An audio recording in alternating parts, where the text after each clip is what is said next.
Hey everybody, and welcome along to After the Bullet. Now, as you can see here, this is the front and back cover of my book. Finally, we've got it finished. There still is not a date yet, but we are still looking around October time, hopefully mid to late October. So, yeah, ready for Christmas and the remembrance and stuff like that. So, I've had a few questions, which is absolutely fine. I love them. Please bring them on. First one was, what was my inspiration for writing this book? Well, it's no secret that Corporal Rodney Wilson, he died saving my life. And so back in 2007, at that time, he was my inspiration for writing that. He was my inspiration in a lot of terms, to get up, get motivated, keep going, get back to walking again, get back to a normal daily, sort of life. And he still is my inspiration moving forward. But I remember my mother came in to my bedside and asked me what had happened. And I told her, and she said, look, that you need to write this down. And I was like, okay. And so she bought me a red notebook and I started writing these things down. And it was self-titled Stories to Tell the Grandchildren. It was never meant to be a book, or, the title did not come until years later. And my inspiration, it was kind of a weird one. I remember watching the ITV news and a segment came on about Rodney Wilson. He died in Iraq, the 150th, and it was 15 seconds long. And immediately afterwards, I think it was Angelina Jolie and Brad Pitt adopt another child. And that got like a minute and a half, 2 minutes of airtime. And that was just wrong. The priorities around that, someone fighting for their country and died doing so, deserves a lot more airtime than just 10 or 15 seconds.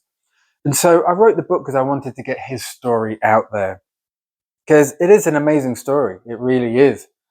And as the years went on, prominent things happened, and in 2009, the book was actually meant to finish then. And I won't give anything away, but it was meant to finish in late 2009. But as the years went on, I found that more things were happening, and it was related to the injury, the incident. And so there it was. I just kept writing, and the book actually finishes in 2018, 2019. And so, it's my inspiration has been a lot of things, mainly Corporal Rodney Wilson, but also other things. I've been down quite a few wrong roads in my time. That's well documented, and I have funny stories to tell about these wrong roads that I went down.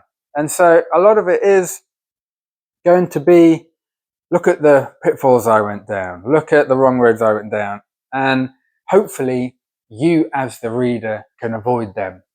Now, the one thing I've always said about my story, it is not unique. It really isn't. You can take any number of wounded, injured, and sick soldiers, and you can put their name right there, and the story would probably, be on the same kind of trajectory.